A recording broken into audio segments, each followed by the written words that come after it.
رب اشرح لي صدري ويسر لي امري واحلل عقدة من لساني يفقهوا قولي.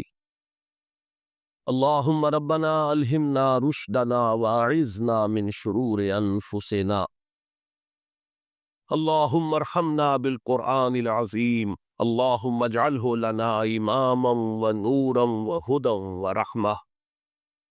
اللهم ذكرنا منه ما نسينا وعلمنا منه ما جهلنا وارزقنا تلاوته آناء الليل وآناء النهار واجعله لنا حجة يا رب العالمین آمین۔ رمضان کا اصل میں جو پروگرام ہے، میں پہلے ذرا تمہید نرس کر دوں کہ اب صرف واقف ہے روزہ دن کا اور رات کو 1 گھنٹے کی تراویح۔ یہ بہت بڑا مغالطہ، بہت بڑا مغالطہ ہے، بہت بڑا مغالطہ۔ روز اصل میں رمضان کا پروگرام کیا ہے؟ دن بھر کا روزہ اور رات کے اکثر حصے کو قرآن کے ساتھ لے کر جاگنا۔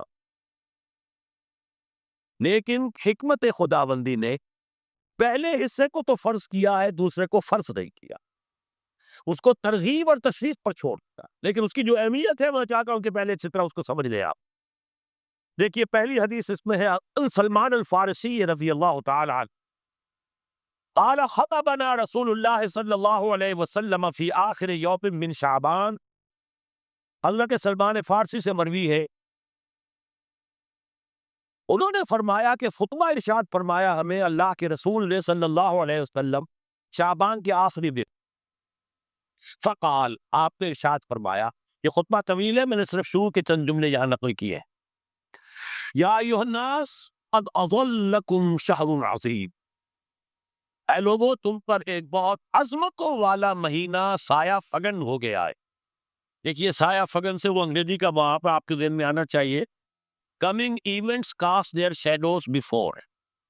ابھی رمضان شروع نہیں ہوا ہے، شعبان کا آخری دن ہے، تو وہ کمنگ ایونٹ جو ہے رمضان مبارک، اس کا سایہ آ گیا ہے تم پر، اس لیے حضور نے وہ لفظ استعمال کیا قد اظلکم، ظلال کہتے سائے کو، قد اظلکم شہر عظیم، بڑی عظمت والا مہینہ ہے، شہر مبارک، بہت برکت والا مہینہ ہے، شہر فیہ لیلۃ خیر من الف شہر، اس میں ایک رات وہ بھی ہے، وہ مہینہ جس میں ایک رات وہ بھی ہے جو 1000 مہینوں سے ابتر ہے۔ انا انزلناہ فی لیلۃ القدر وما ادراک ما لیلۃ القدر لیلۃ القدر خیر من الف شہر۔ اب جو اگلے 2 جملے ہیں وہ نوٹ کیجئے، جعل اللہ صیامہ فریضۃ وقیام لیلہ تطوعا، اللہ نے ٹھہرایا ہے، قرار دیا ہے اس کا روزہ رکھنا تو فرض کے تنبیہ، اور اس کی رات کا قیام تطوع کے درجے میں اپنی مرضی پر، اپنی خواہش پر، نفل کے طور پر یہ تم پر لکھ دیا گیا ہے، لکھا تو گیا ہے، جعلہ تو ہے۔ مجعول کا جو پہلا مفعول ہے وہ کیا ہے؟ جعلہ کا مجعول اول کیا ہے؟ دن کا روزہ، اور مجعول ثانی کیا ہے؟ قیام لیلہ، رات کو کھڑا رہنا۔ اب یہ رات کا کھڑا رہنا، اس کی کتنی مقدار ہوگی؟ کہاں سے معلوم کریں گے؟ قرآن سے۔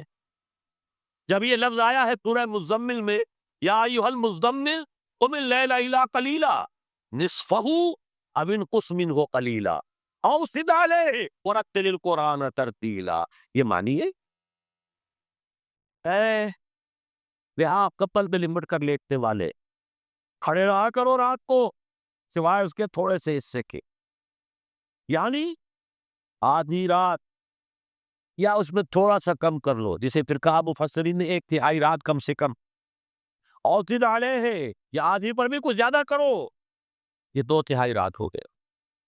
ورتل القرآن ترتیلا، اور قرآن کو اتارا کرو تھوڑا تھوڑا، تھوڑا یہ ترتیل، تفریل، تنزیل، جیسے قرآن تھوڑا تھوڑا محبت پر نازل ہوا صلی اللہ علیہ وسلم، ایسے ہی تھوڑا تھوڑا تھوڑا قرآن اپنے اندر اتارو، ہے پر اتنا اپنے ذہنوں میں اتارو، اپنے قلب میں اتارو، اس کے لیے رات کو کھڑے رہو، اور قیام اللیل کم سے کم 3 شب کے اوپر اطلاق ہوگا، اس سے کم پر تو اطلاق ہے ہی نہیں۔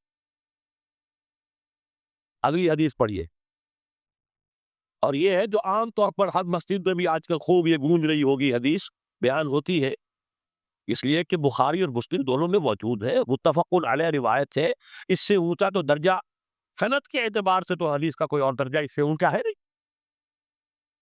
عن ابی ہریرہ رضی اللہ عنہ قال قال رسول اللہ صلی اللہ علیہ وسلم، حضرت ابو ہریرہ سے روایت ہے، آپ نے فرمایا کہ حضور نے ارشاد فرمایا، من صام رمضان ایمانا و احتسابا غفر له ما تقدم من ذنبه، جس نے روزہ رکھا رمضان مبارک کے دوران اللہ پر یقین رکھتے ہوئے اور اس سے اجر و ثواب کے حاصل ہونے کی امید میں، اس کے تمام پچھلے گناہ معاف ہو جاتے۔ ومن قام رمضان ایمانا واحتسابا غفر له ما تقدم من ذنبه، اور جو کھڑا رہا رمضان کے دوران، کھڑا رہا ہے، جیسے سامہ، میں نے شروع میں عرض کر دیا تھا، یہ مصدر سامہ یصوم صوما قام یقوم قیاما، ومن قام رمضان، جو کھڑا رہا رمضان کے دوران، پورے رمضان کے دوران کھڑا رہا، ایمان و احتساباً کی شرط پھر وہی ہے، غفر له ما تقدم من ذنبه، وہی اجر اس کا بھی ہے۔ ومن قام لیلۃ القدر ایمانا واحتسابا غفر له ما تقدم من ذنبه، اور جو خاص طور پر لیلۃ القدر میں کھڑا رہا ایمان اور احتساب کے ساتھ، اس کے بھی پچھلے گناہ معاف ہو گئے۔ اب یہ قامہ اور سامہ جیسے آ رہا ہے ایک دوسرے کے ساتھ پیرلل ہو کر، اس کو نوٹ کر، من سامہ رمضان من قام رمضان، کیا یہ 1 گھنٹے کی تراویح جو ہے اس پر پوری اترتی ہے؟ نسبت خاطرہ بعالم پاک کوئی اس میں ریشو پروپورشن جڑتی نہیں، اگلی حدیث میں پڑھ لیجیے۔ یہ وہی آگے عبداللہ ابن عمرو بن العاص رضی اللہ تعالی عنہما، جن کے بارے میں میں نے عرض کیا تھا، بہت ہی زاہد بنش، بڑے عابد، ہر روز روزہ اور پوری رات نماز پڑھتے تھے، پورا بھی ہے اس کے۔ عن عبداللہ ابن عمرو رضی اللہ عنہما ان رسول اللہ صلی اللہ علیہ وسلم قال الصیام والقرآن یشفعان للعبد، روزہ اور قرآن دونوں بندے کے حق میں شفاعت کریں گے۔ یقول الصیام، روزہ یہ کہے گا، اے رب، اے پروردگار، انی منعتہ الطعام والشہوات بالنہار، میں نے تیرے اس بندے کو روکے رکھا کھانے پینے سے اور شہوت سے دن کے وقت، فشفینی فی، میری وجہ سے روکا رہا، یہ کھانے کو اچھے سے اچھے جو ہے وہ موجود تھے کھانے، اور پینے کے لیے اعلیٰ سے اعلیٰ مشروب تھے، یہ روکا رہا میری وجہ سے کہ روزہ رکھا ہوا تھا، اور جیسا میں نے کہا منکوحہ بیوی موجود تھی لیکن رکا رہا، تھامے رکھا اس نے اپنے آپ کو میری وجہ سے، تو میری شفاعت اس کے حق میں قبول کرنا۔ وَيَقُولُ القرآن، اور قرآن یہ کہے گا، مَنَعْتُهُ النَّوْمَ بِاللَّيْلِ، میں نے اسے روکا رکھا رات کو سونے سے، فَشَفِّعْنِي فِيهِ، تو پروردگار میری شفاعت اس کے حق میں قبول فرما، فَيُشَفَّعَانِ، تو ان دونوں کی شفاعت قبول کی جائے گی۔ سوال یہ ہے کہ کیا روزہ 1 گھنٹے کا یا 2 گھنٹے کا ہے؟ تو یہ قیام جو ہے یہ 1 گھنٹے میں کیسے ہو گیا؟ تو میں نے پہلے کوسچن مارک آپ کے ذہن میں کھڑا کر دیا، اب جواب سنیے اس کا۔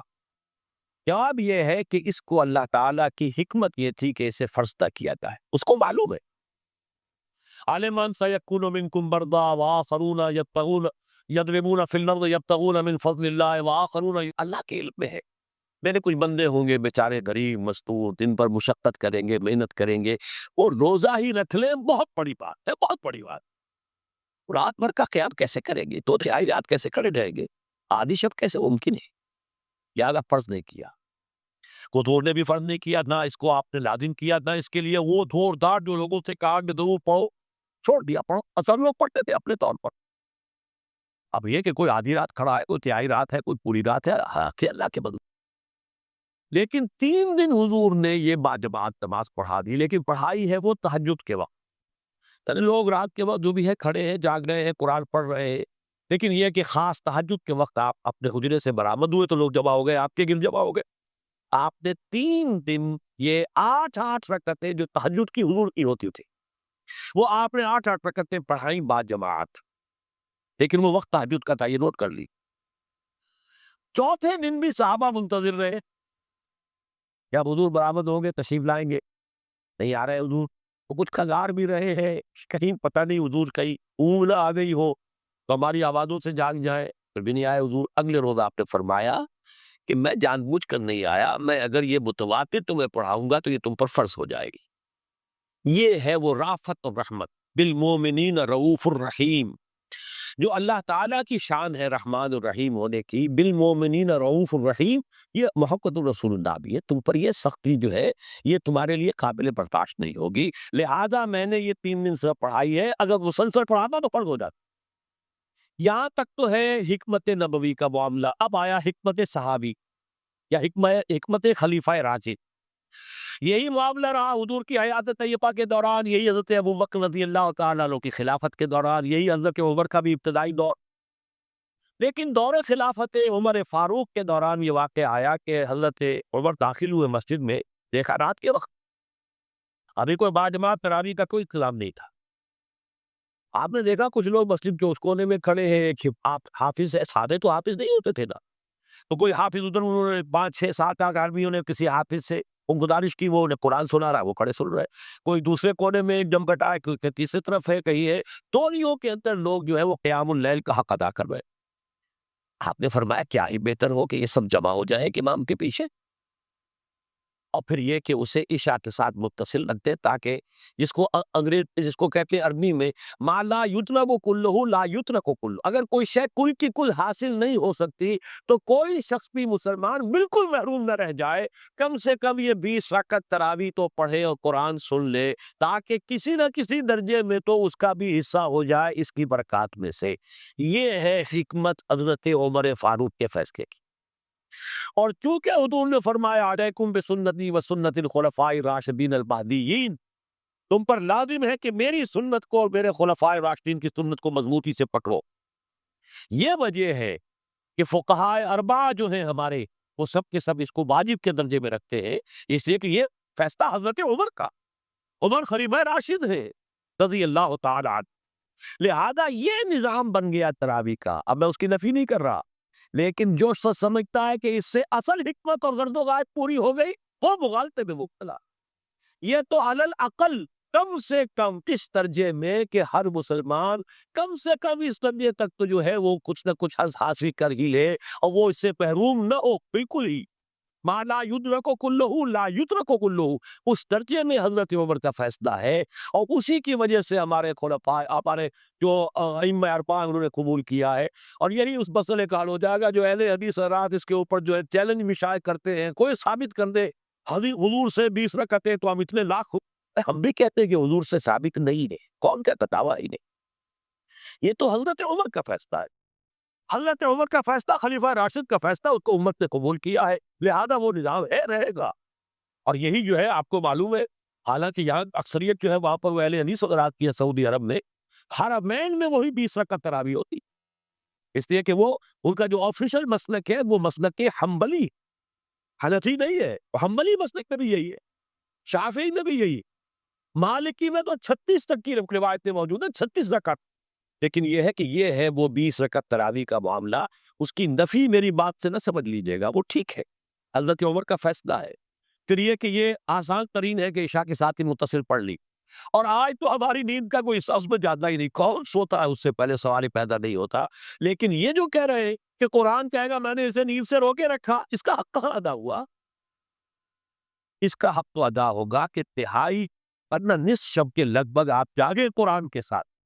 اب سمجھیے اس کی غرض و غایت کیا ہے۔ اگر قرآن رمضان کا یہ توبونہ پروگرام سامنے آ گیا، اصلاً جو مطلوب ہے دن بھر کا روزہ اور رات کے اکثر حصے کا کم سے کم نصف شب جو ہے اس میں جاگنا قرآن کے ساتھ، اب اس کی جو حکمت اور غرض و غایت ہے وہ بھی اب آپ 2 درجوں میں سمجھ۔ رمضان کا اب تو اچھا پروگرام، دن میں روزہ رکھو، اس روح کو مزمحی کرو، اس روح کو مزمحی کرو گے، اس نے جسم کو مزمحی کرو گے، حیوانی وجود کو، تو ہی اس روح کو کچھ ریلیس ملے گا۔ بھاری بوجھ کسی کے قدموں میں بڑا ہوا ہے، وہ کیسے اوپر اٹھے گا؟ ذرا اس کے نیچے جو وزن ہے، لنگر بھاری ہے، جہاز کا کیسے چلے گا؟ لنگر تو اٹھاؤ۔ تو اس طریقے سے ذرا بوجھ سے اس کو تھوڑا سا لیک کو، رات کو کھڑے ہو جاؤ، اب اپنی روح پر نازل کرو اللہ کے کلام۔ تیرے ضمیر پہ جب تک نہ ہو نزول کتاب، گرہ کشا ہے نہ رازی نہ صاحب کشاف۔ اب یہ پھوار پڑ رہی ہے تمہارے اوپر، تمہارے اندر اس کو جذب ہونا چاہیے. اس سے کیا ہوگا؟ روح کو تقویت حاصل ہوگی. اس کو مثال سے پہلے سمجھا دو. کوئی شخص پیاس سے مر رہا تھا، اس درجہ پیاسا تھا کہ اس کے اوپر بے ہوشی بھی طاری ہو گئی. کوئی شخص آیا، اس نے پہلے اس کو پانی کے چھینٹے دیے، کچھ ہوش میں آیا. اب اسے پانی کا کوئی کٹورا لگا دیا اس کے منہ سے. پانی کے گھونٹ کی جو لذت اسے اس وقت محسوس ہوگی، کیا کبھی زندگی میں کسی کو محسوس ہو سکتی؟ یہ پانی کتنی بڑی قیمت ہے، قیمتی شے ہے. یہ تو اسی سے پوچھے جسے شب پیاس لگی تھی، اور پیاس کی وجہ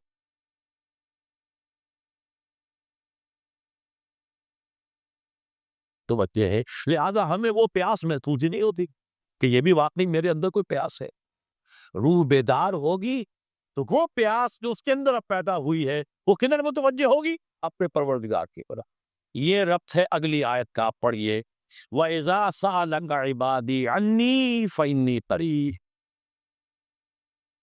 جب یہ روح بیدار ہو کر اپنے مرکز کی طرف متوجہ ہوگی، اپنے منبع اور سرچشمے کی طرف متوجہ ہوگی، اپنے مبدا کی طرف متوجہ ہوگی، تو اے میرے نبی صلی اللہ علیہ وسلم، جب میرے بندے آپ سے میرے بارے میں پوچھے، فَإِنِّي قریب، انہیں بتا دیجئے میں قریب ہی ہوں، کہیں دور نہیں. اس کی رگے جہاں سے بھی زیادہ قریب. ہم قریب ہیں، جب چاہو ہمیں پکارو، جب چاہو دعا کرو، چاہو باریابی حاصل کر لو. ہم تو مائل پہ کرم ہے، کوئی سائل ہی نہیں.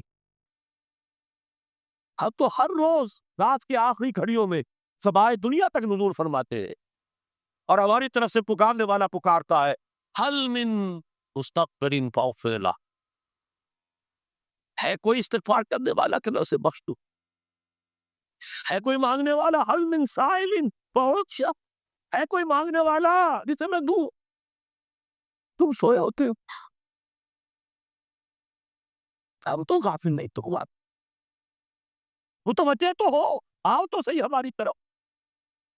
حدیث قدسی میں آیا ہے، میرا بندہ میری طرف چل کر آتا ہے، میں دوڑ کر آتا ہوں. وہ بارش بڑھاتا ہے، میں ہاتھ بڑھاتا ہوں. میرا بندہ میرا ذکر اپنے دل میں کرتا ہے، میں اپنے جی میں اس کا ذکر کرتا ہوں، یاد کرتا ہوں. اور میرا بندہ اگر کسی محفل میں میرا ذکر کرتا ہے، میں اس سے بہت اعلیٰ محفل میں اس کا ذکر کرتا ہوں، بلائے اعلیٰ کی محفل میں ذکر کرتا ہوں. یعنی کہ الفاظ ہے کہ تو غافل ہو بھائی ہم سے، ہم تو غافل نہیں. اغیب و اللطائف لا یغیب وارجوہ رجال لا یخیم. میں غائب ہو جاتا ہوں، وہ تو غائب ہونے والی ہستی نہیں ہے. حران موجود، ہوا معکم اینما کنتم. وَإِذَا سَأَلَكَ عِبَادِي عَنِّي فَإِنِّي قَرِيبٌ أُجِيبُ دَعْوَةَ الدَّاعِ إِذَا دَعَانِ فَلْيَسْتَجِیبُوا لِی. لیکن اب آئی بات اصل. یہ دو طرفہ بات ہوگی. مجھ سے دعا کرو، کسی وقت کی پابندی نہیں، کسی جگہ کی پابندی نہیں. ناپاکی کی حالت میں ہو تب بھی دعا کر سکتے ہو. میری کتاب کو ہاتھ مت لگانا، مجھ سے دعا کر سکتے ہو. دعا پہ کوئی پابندی نہیں. لیٹے مانگو، بیٹھے مانگو، ناپاکی میں مانگو، پاکی میں مانگو، جب چاہو مانگو مجھ سے. دعا میں کوئی خطر. اور جہاں مانگو گے there and then I will listen to you and I will grant your prayers. اجیبو جو ہے، اجیبو دونوں مان، جواب دینا اور قبول کرنا. اجابت استجابت دونوں کا ایک ہی مفہوم ہے، جواب دینا، قبول کرنا. اجیبو دعوت الداعی اذا دعان، میں تو ہر پکارنے والے کی پکار کو سنتا ہوں، قبول کرتا ہوں جب بھی وہ مجھے پکارتا ہے. لیکن فَلْيَسْتَجِیبُوا لِی، میرا بھی تو کہنا مانو. چاہیے کہ یہ بھی میرا کہنا مانے، مجھ سے محبت کریں، مجھ سے لو لگائیں، میرے دین کے لیے اپنے آپ کو وقف کریں. ان صلاتی و نسکی و محیای و مماتی للہ رب العالمین. میرے باغیوں کے خلاف بغاوت کرے، میرے دین کا جھنڈا اونچا کرے. یہ سارے احکام ہے کہ نہیں قرآن میں. قاتلوہم، جیسا کہ میں نے آپ کو بتایا، اگلے ہی رکوع میں ارتقال کا حکم آ رہا ہے. اب وہ گھوڑوں میں روزہ رکھواتے تھے، بتا دیا یہ روزہ کو کس لیے رکھوایا جا رہا ہے. اگلے ہی رکوع کے اندر حکم ہے، قاتلوا فی سبیل اللہ الذین یقاتلونکم وقاتلوہم حتی لا تکون فتنۃ ویکون الدین للہ. اللہ کے لیے دین ہو جائے، پورا کا پورا نظام اللہ کے تابع آ جائے، اس کے لیے پہلے دعوت دو، محنت کرو، جد و جہد کرو، اس دعوت کے نتیجے میں جمعیت فراہم کرو۔ جب جمعیت اتنی ہو جائے کہ پھر اس باطل نظام کے خلاف بغاوت کر سکو تو کرو بغاوت۔ اگر باطل نظام کے خلاف بغاوت نہیں کرتے ہو تو پھر ہم سے بغاوت ہے تمہاری۔ پہلے ذہنی بغاوت ہے، آپ ڈس اون کیجئے ذہنی اعتبار سے، نفسیاتی اعتبار سے، میں اس نظام کو نہیں اون کرتا، ریکنسائل نہ کیجئے اس کے ساتھ، کوئی تعاون نہ کیجئے اس کے ساتھ، کوئی چاکری اور ملازمت نہ کیجئے اس کی، تن من دھن لگائیے اس نظام کو بدلنے کے لیے، چاہے ابھی وہ دعوت کے مرحلے میں ہے، لوگوں کو تیار کیا جا رہا ہے، تربیت دی جا رہی ہے، تزکیہ کیا جا رہا ہے، لیکن ہدف کیا ہے؟ تاکہ اللہ کا دین غالب۔ فَلْيَسْتَجِيبُوا لِي، میرا بھی تو کہنا سنے اور مانے۔ میں جہاد کا حکم دیتا ہوں تو جہاد کرے، میں اقامت دین کا حکم دیتا ہوں اقیم الدین تو اس کے لیے کھڑے ہو جائے، میں قتال کا حکم دوں تو قتال کرے۔ فَلْيَسْتَجِيبُوا لِي وَلْيُؤْمِنُوا بِي، اور مجھ پر ہی اپنا ایمان پختہ رکھے، توکل کریں تو مجھ پر کریں، محبت کریں تو مجھ سے، راضی رہے تو میری تقدیر پر راضی رہے، توکل ہو، راضی برضائے رب ہو، اطاعت ہو، جب تک یہ ساری چیزیں اللہ کے لیے ادا ہو جائے۔ والذین آمنوا اشد حبا للہ، اصل میں تو مومن وہ ہوتے ہیں جو سب سے بڑھ کر شدید ترین محبت اللہ سے کرتے۔ قل ان کان آباؤکم وابناؤکم واخوانکم وازواجکم وعشیرتکم واموال اقترفتموها وتجارۃ تخشون کسادها ومساکن ترضونها احب الیکم من اللہ ورسولہ وجہاد فی سبیلہ فتربصوا حتی یاتی اللہ بامرہ واللہ لا یہدی القوم الفاسقین۔ اے نبی ان سے کہہ دیجئے اگر تمہیں اپنے باپ، اپنے بیٹے، اپنے بھائی، اپنے اسپاؤسز، بیوی کے لیے شوہر، شوہر کے لیے بیوی، اور رشتے دار، اور تمہارے وہ مال جو تم نے بڑی محنت سے جمع کیے ہیں، تمہارے وہ کاروبار جن کا تمہیں اندیشہ ہوتا ہے کہ کساد بازاری نہ ہو جائے، کہیں پر جو ہے ریسیشن نہ آ جائے، اور تمہارے وہ مکان اور محلات جو تم نے بنائے ہیں، اگر یہ 8 چیزیں محبوب تر ہیں اللہ سے اور اس کے رسول سے اور اس کی راہ میں جنگ کرنے سے، جہاد سے، تو جاؤ دفع ہو جاؤ، بیٹھو وہاں یہاں تک کہ اب اپنا فیصلہ سنا دے۔ اور اللہ ایسے فاسقوں کو، ایسے ناہنجاروں کو ہدایت نہیں دیتا۔ یہ ہے قرآن آیت نمبر 24 سورہ توبہ۔ فَلْيَسْتَجِيبُوا لِي وَلْيُؤْمِنُوا بِي لَعَلَّهُمْ يَرْشُدُونَ۔ اب وہ لفظ آ گیا رشد۔ دیکھیے پہلے آیا تھا لَعَلَّكُمْ تَتَّقُونَ، روزہ، مجرد روزہ تقوی پیدا کر دے گا، ضبط نفس، اور ضبط نفس بھی وہ جو حکم خداوندی کے تابع ہے۔ یہ روزے کی ریاضت ہے، روزے کی ریاضت کا حاصل۔ رمضان کے روزے کے ساتھ قیام اللیل کا دو گنا پروگرام، دن میں روزہ، رات کا قیام قرآن کے ساتھ۔ اس کا پہلا نتیجہ کیا ہے؟ لعلکم تشکرون، تاکہ قرآن کی عظمت منکشف ہو جائے، قرآن کی قدر و قیمت سے تم آگاہ ہو جاؤ، تمہیں معلوم ہو جائے کتنی بڑی دولت ہے جو اللہ نے دی ہے۔ اور آخری بات یہ، جب تمہاری روح بیدار ہو جائے گی، اپنے مالک کے ساتھ تم کلام ہوگی، اسی کا نام دعا۔ دعا ہے جس کے بارے میں حضور نے فرمایا الدعاء مخ العبادہ، یہ عبادت کا جوہر ہے۔ الدعاء هو العبادہ، دعا ہی تو اصل عبادت ہے۔ یہ دعا ہی تو ہمیں میسر نہیں ہے، 17 رکعتیں پڑھنی ہیں ہم نے عشاء کی، لیکن اللہ کے ساتھ کوئی لوق نہیں لگی، ادھر کی ادھر کی سوچیں آ رہی ہے 17 رکعتیں پڑھی ہوں یا 7 پڑھی ہوں، 10 پڑھی ہوں، آپ کو اجر ملے گا، لیکن آپ کو دعا نصیب نہیں ہوئی۔ دعا کب ہوتی ہے؟ بقول اقبال، یہ جو میرے اندر ہے فائنائٹ ایگو، انائے صغیر، انا میں، یہ چھوٹی سی انا ہے، اس انائے کبیر، اس انائے کبیر کے لیے سب سے بڑی جو مظہر آیت ہے قرآن مجید میں وہ سورہ طٰ، اننی انا اللہ لا الہ الا انا، میں ہوں وہ اللہ جس کے سوا کوئی الہ، اننی انا اللہ لا الہ الا انا، یہ ہے فاعبدنی واقم الصلاۃ لذکری، یہ انائے کبیر ہے، انفائنائٹ ایگو، اللہ انا اللہ، بگ انا، اور یہ چھوٹی سی انا ہے، انا میں، جب یہ انائے صغیر انائے کبیر کے روبرو آتی ہے، ہم کلام پر، یہ ہے دعا۔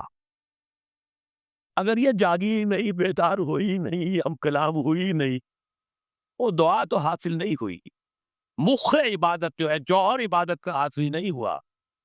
ہاں ایک شکل ہے عبادت کی، مراسم عبودیت ہے، یہ اشکال ہے، رہ گئی رسم ادا روح بلالی نہ رہی، فلسفہ رہ گیا تلقین غزالی نہ رہی، ایک شکل ہے، تم نے کر لی، اجر ملے گا، آخر وقت نکالا ہے، آپ اللہ کے سامنے کھڑے ہوئے، اجر سے محنت کا تو اجرت وہ دے گا، لازماً اس پر بھی دے گا، لیکن حقیقت صلاۃ کوئی اور شے۔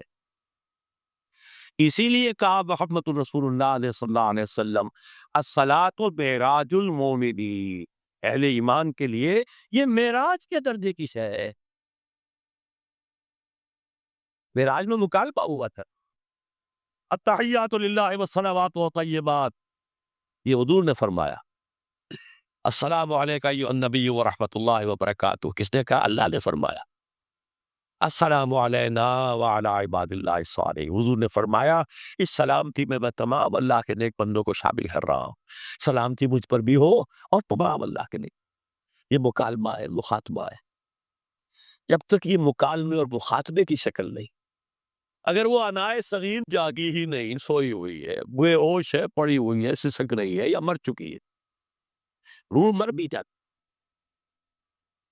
جسم زندہ ہے، روح مر جاتی، جسم جان کے ساتھ زندہ ہے، حیوان انسان زندہ ہے، انسان مر چکا، اس لیے قرآن کہتا ہے نبی یہ مردہ ہے، اموات غیر احیاء، یہ نہیں سنتے ہیں، یہ آپ کو سمجھتے ہیں آپ کے یہ بڑے غور سے سن رہے، نہیں سن رہے، یہ تو مردہ ہے، روحانی طور پر مردہ ہے، ان کی روح مر چکی ہے، یہ تو حیوان رہ گیا صلی اللہ علیہ وسلم، یہ چلتے پھرتے مقبرے ہیں، یہ چلتے پھرتے تاغیے ہیں، اس کے سوا کچھ نہیں۔ یہ ابو جہل کون ہے اور ابو لہب کون ہے؟ یہ حیوان ابو جہل ہے اور حیوان ابو لہب ہے۔ ظاہر بات ہے کہ آنکھ تو کتے کی بھی ہے اور بلی کی بھی ہے اور کان کتے کے بھی ہے، بلی کے بھی ہے، کتا بھی دیکھ کر گاڑی آ رہی ہے تو اپنے آپ کو بچاتا ہے، تم نے بچا لیا تو کون سا بڑا کمال کیا۔ وہ اندر کا انسان مر چکا ہے، یہ انسان اندر کا روحانی وجود یا مر چکا ہے یا سسک رہا ہے یا دبا ہوا ہے، بے ہوش ہے، یہ بیدار ہو اور ہم کلام ہو، افلاق سے آتا ہے نالوں کا جواب آخر، کرتے ہیں ستاب آخر، اٹھتے ہیں ایجاب آخر، آتا ہے، اللہ جواب دیتا ہے، اجیب دعوت الداعی اذا دعان، روحانی کان کھلے ہو تو تم جواب کھلو گے، ان کانوں سے نہیں، وہی جب محمد پر آئی تھی ان کانوں سے نہیں آئی تھی، وہ دل پر اتری تھی براہ راست، فَإِنَّهُ نَزَّلَهُ عَلَىٰ قَلْبِكَ، ان کانوں کا ان آنکھوں کا سوال نہیں ہے، وہ دل پر براہ روح محمدی پر، یہ روح، اسی لیے وہی کو بھی روح کہا گیا ہے، لانے والا بھی روح، الروح الامین، جس پر لایا گیا وہ بھی روح محمدی، جس کا مسکن ہے قلب محمدی، اور جو لائی گئی وہ بھی روح ہے۔ وَكَذَلِكَ أَوْحَيْنَا إِلَيْكَ رُوحًا مِّنْ أَمْرِنَا، یہ قرآن ہم نے نازل کیا، ایک روح ہے، اے محمد جو آپ بتاتی تھی، مَا كُنْتَ تَدْرِي مَا الْكِتَابُ وَلَا الْإِيمَانُ، اس سے پہلے تو آپ کو کچھ پتہ نہیں تھا، کتاب کیا، شریعت کیا، ایمان کیا، وَلَٰكِنْ جَعَلْنَاهُ نُورًا، ہم نے اس قرآن کو نور بنا کر آپ پر اتارا ہے، یہ ہے، اس کے لیے ہے اصل رشد، اب آخری لفظ آیا رشد، یہ گویا کہ جو مختلف الفاظ ہیں قرآن میں، کامیاب، فائزون، اولئک هم الفائزون، ٹھیک ہے، فوز، کامیابی تک پہنچنے والا، اولئک هم المفلحون، یہ ایک اور لفظ ہے، لیکن راشدون یہ چوٹی کا لفظ ہے، اسی لیے صحابہ کے لیے آیا اولئک هم الراشدون سورہ الحجرات میں، اسی لیے انسانوں میں سے نبیوں کے بعد سب سے اونچے چوٹی کے انسان ابو بکر، عمر، عثمان، علی، ان کے لیے آیا خلفاء الراشدون، علیکم بسنتی وسنت الخلفاء الراشدین المہدیین، یہ رشد ہے، رشد تک پہنچنا ہے تو یہ کام ہے، اور یہ ہے اصل حاصل صیام و قیام رمضان کا، اولئک هم الراشدون، اللہم ربنا اجعلنا منہم، اللہم ربنا اجعلنا منہم، اللہم ربنا اجعلنا منہم۔